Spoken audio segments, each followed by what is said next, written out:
I'm Marilee Caruso. It's Friday, August 8th. Today, demanding change. We're just children in a fire waiting for the province to come and save us, but they're busy right now. Why First Nation leaders say they're being left out of wildfire emergency planning. Also today, a stain that stings. I was just in shock as to what I was looking at. One woman says the city of Winnipeg ruined her kids' clothing, why her claim was denied.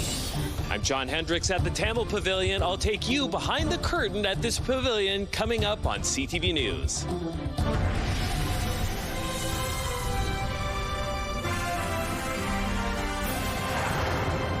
Good afternoon. Thanks for joining us.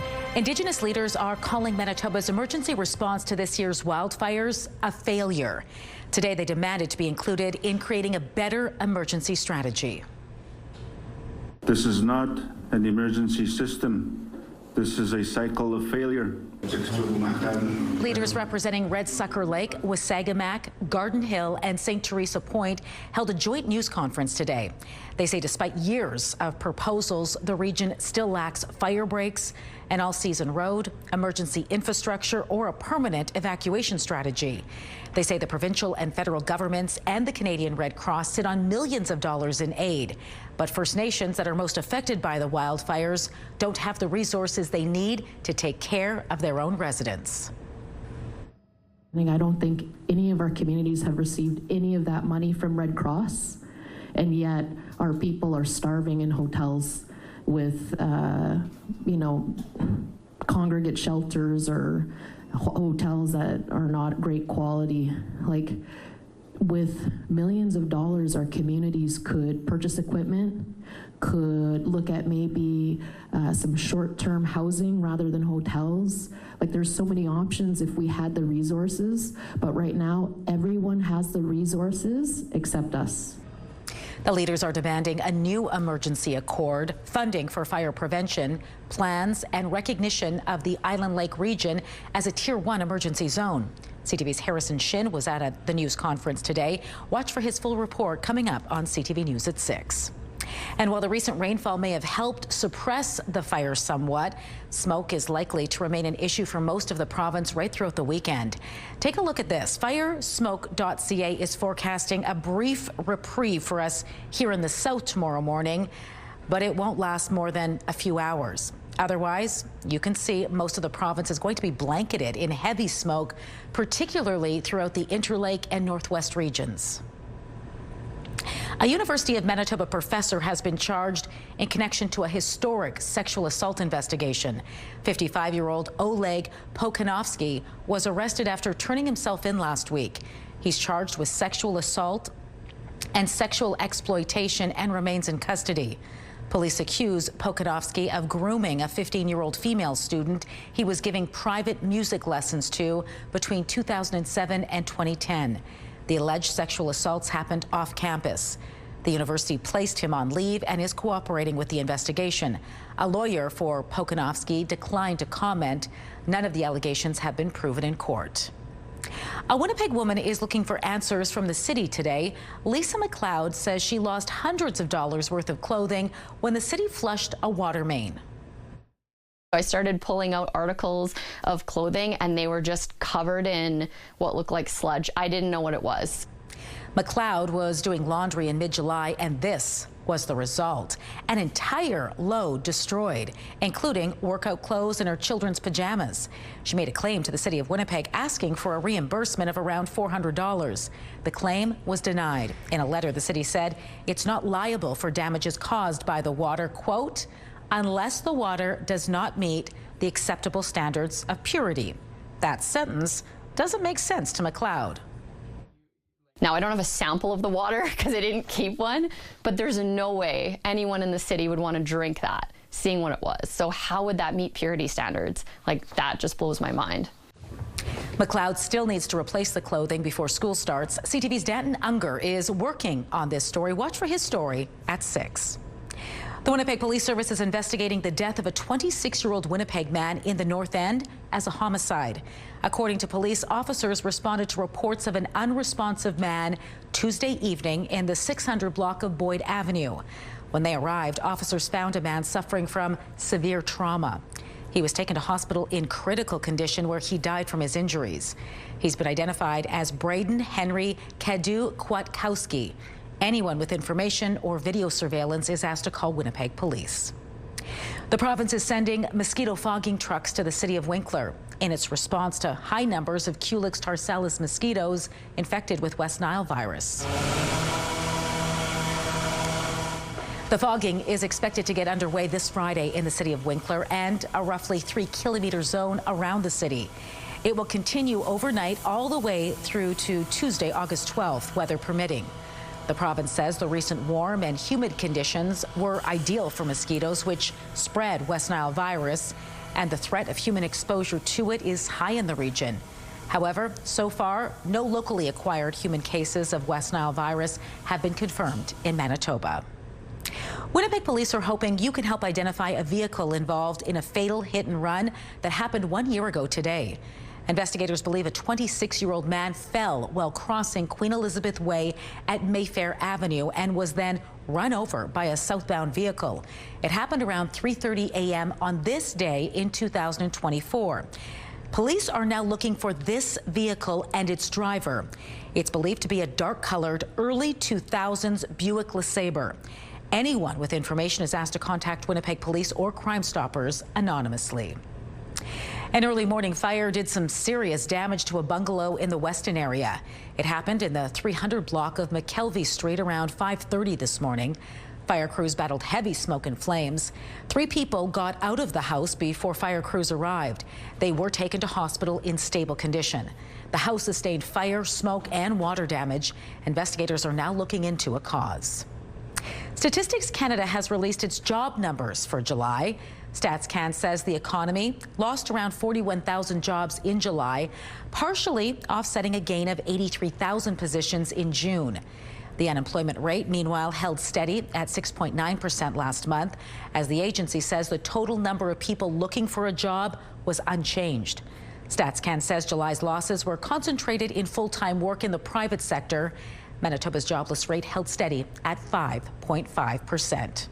All right, let's bring in Colleen Brady now and get a first look at your Skywatch evening forecast. And it turns out some of those funnel clouds viewers sent us photos and pictures of this week were in fact tornadoes. Absolutely. The Northern Tornadoes Project did some investigation in our province and is confirming 3 tornadoes. Now, we mentioned this first one earlier this week. This was in the southwest corner of the province in Grande Clairiere. We also had mentioned Bellevue earlier, same general area. Now, the rating that it's been given preliminarily is EF0 default. Why? Well, there were no injuries or no damage reported.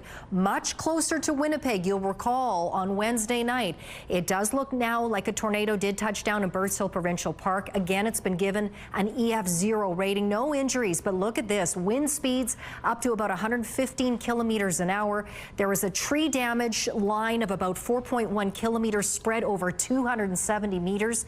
Then we have Dugald. Remember, folks, we showed you that incredible video out of Dugald, that funnel cloud. Well, it turns out that was a tornado, also given an EF0 rating. No injuries, and once again, top wind speeds with that tornado estimated to be around 115 kilometers an hour. Crop and tree damage spread about 4.24 kilometers long over a zone that was about 70 meters wide. And here's what it looked like. Look at this aerial photo. Look closely at that farmer's field. You can see that diagonal line, almost diagonal anyway, running up and down the screen. That is the path of damage caused by that tornado. So quite an active week of weather all throughout the week, and that continues tonight. We do have a severe thunderstorm watch in effect for the southwest. I'll have more details on that, and a look at just how much rain fell earlier today in southern Manitoba. Let's take a look right now, though, through the Bathfitter Live Eye. Bathfitter, your bath and shower experts for more than 40 years. In Winnipeg right now, 25 degrees, winds out of the west, the pressure's rising, and the humidity is 73%. Out in traffic on this Friday afternoon, very busy at Kenniston and Sterling Lion Way, but traffic is moving well. I'm John Hendricks, live at the Tamil Pavilion, where we are getting ready for a really big show. I'll take you behind the scenes of this pavilion coming up on CTV News.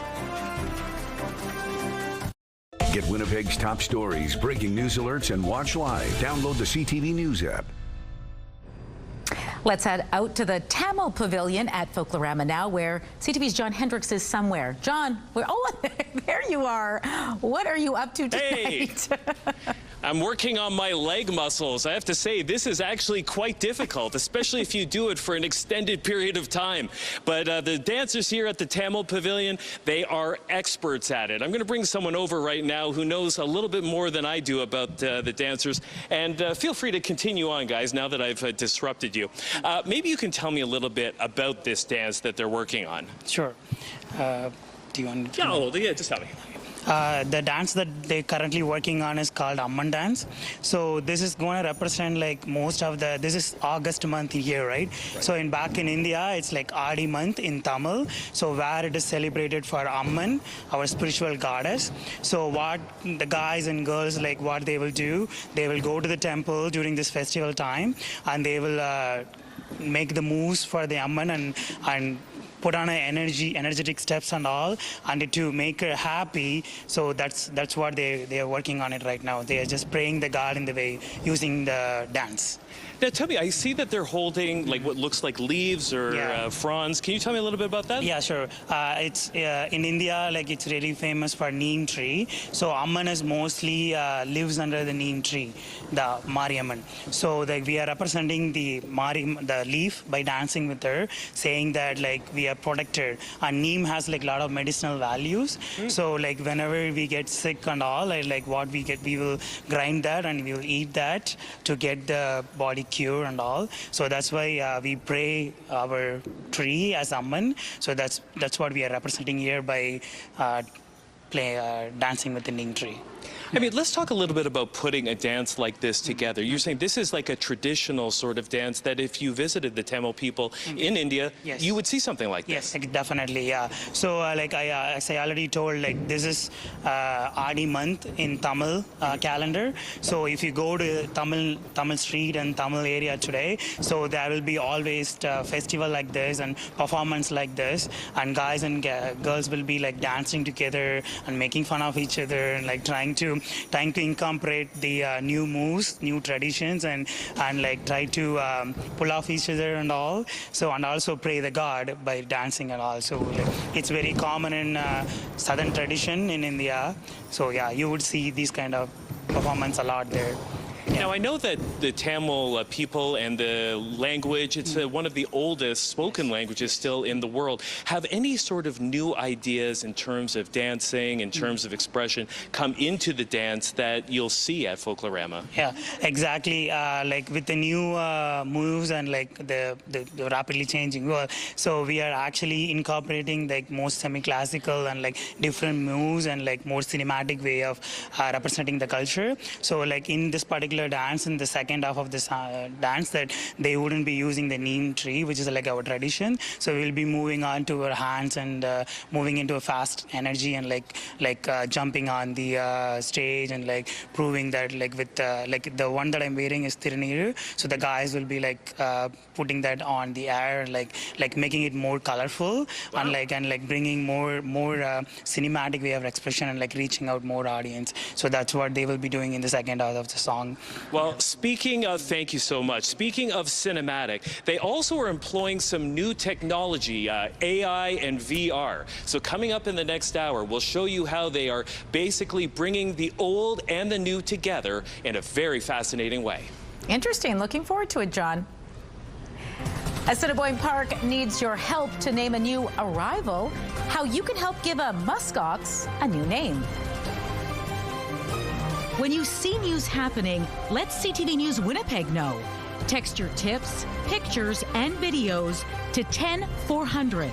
That's 10400. Message and data rates may apply.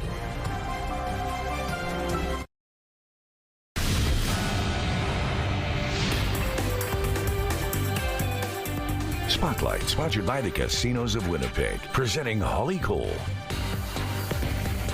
Colleen Brady is back now with Spotlight, and we've been having a lot of fun this week visiting the various Folklorama pavilions, and today we are highlighting one of my favorites. I might be a little biased, but this one holds a special place for me. Of course it does. And bias is okay, Marilee. Now into its 53rd year, the Italian Pavilion at Folklorama has been selling out shows all week long.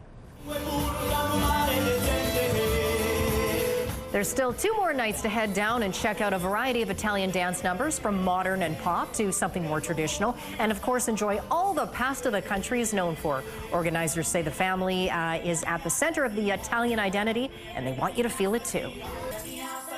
I hope they all feel our warmth, our hospitality, the energy, and just feel part of the family. That's what Italians truly set out to do, is make everyone feel like they're at home. The Italian Pavilion goes tonight and tomorrow over at the Caboto Center on Wilkes Avenue. And here's my bias. There's still time to check out the Celtic Ireland Pavilion at Folklorama. The pavilion is located at the Fort Garry Curling Club at 696 Archibald Street. Enjoy river dance-inspired dancing, a pint of Guinness, and some authentic pub grub. Don't confuse it, though, with the Irish Pavilion. That's next week. Oh, the fun continues. Sure does. All right. This is going to be another very busy weekend in August. Buckle up, folks. Here's a look at just some of the events taking place in Manitoba this weekend. Besides Folklorama, Rainbow Stage brings the beloved characters from Disney's Frozen to life. Winkler hosts its Harvest Festival. The Blueberry Jam Music Gathering is on in Flin Flon. Banana Days is on in Melita. There's the Winnipeg Tattoo Convention and Winnipeg Beer Festival. Can Iron, the Canadian Blacksmithing Convention, is on in Austin. Enjoy some music on Manitoba, that is, in Selkirk. Catch a double feature at the Movies in the Park with Inside Out 2 and Twilight. And you can find a full list of events this weekend on our website. Of course, that is ctvnewswinnipeg.ca. Boy, try and squeeze as much in as you can. So much to do. Thanks, Colleen. You bet. Kick off your weekend with some fun on Match Game at 7, followed by back-to-back episodes of Fear Thy Neighbor. Then wind down your night with E-Talk at 10:30. It's all happening right here on CTV. A live look right now at McPhillips. Pretty busy there. Traffic moving in all directions, but moving well. 25 degrees in the city right now. We'll have a closer look at some rainfall totals from earlier today and that severe thunderstorm watch that's in effect right now. Women's clothing provided by RW & Company. Salon services provided by S&T Spa Salon.